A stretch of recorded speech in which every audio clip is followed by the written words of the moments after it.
उन्होंने कुछ बातें कही हैं, यद्यपि उन्होंने अपने नामोल्लेख के लिए नहीं कहा था, लेकिन मेरे मन में आया इसलिए मैंने उनका नामोल्लेख किया। उनका भाव यह है कि वर्तमान समय में संस्कार तो सब धीरे धीरे समाप्त होते ही चले जा रहे हैं। एक विवाह संस्कार है, पाणी ग्रहण संस्कार। उस पाणी ग्रहण संस्कार भी इस समय अशास्त्रीय विधि से हो रहा है।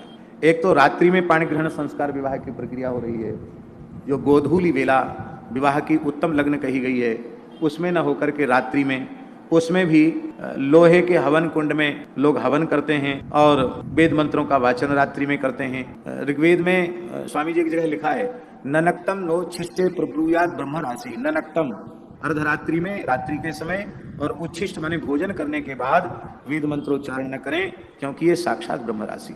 और वाल्मीकि रामायण के सुंदरकांड में लिखा है कि हनुमान जी सीता जी की खोज में जब घर घर में राक्षसों के सीतान्वेषण के लिए विचरण कर रहे थे, तो लिखा है कि ब्रह्म राक्षसों के घर में अर्धरात्रि के समय उन्होंने वेद घोष सुना। वो आधी रात कोई वेद पाठ कर रहे हैं। अब रुद्राभिषेक आदि में 4 प्रहर की पूजा में तो वो शास्त्र विहित है, लेकिन विवाह जैसे संस्कार तो उत्तम शुभ लग्न में, स्थिर लग्न में हो, वही अच्छा है। फिर लोहे के हवन कुंड में न हो, विधिवत स्थंडिल वेदी का निर्माण अथवा शास्त्रीय विधि से यज्ञ वेदी का निर्माण हो।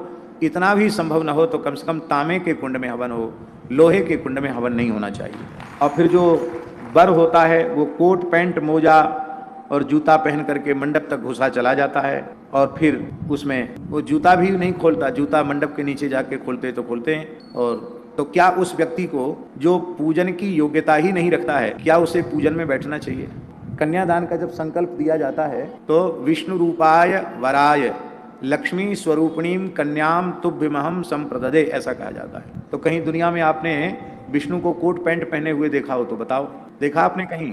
लक्ष्मी जी को सलवार कुर्ता पहने हुए देखा हो तो बताओ? सूट बूट पहने लक्ष्मी जी को देखा हो तो बताओ? तो कहने का आशय हमारा ये है कि आप ब्याह बारात में चाहे जो वेशभूषा बनाओ, वो तो बात आप हमारी मानेंगे नहीं, लेकिन कम से कम पाणी ग्रहण संस्कार के समय पवित्र होकर के भारतीय वेशभूषा धारण करके ही विवाह मंडप में प्रवेश करें और बड़ी श्रद्धा पूर्वक देवताओं का अर्चन पूजन करें, तो आपका दाम्पत्य जीवन सुखी होगा। देवताओं के तिरस्कार से दाम्पत्य जीवन में भी सुख शांति नहीं रह सकती।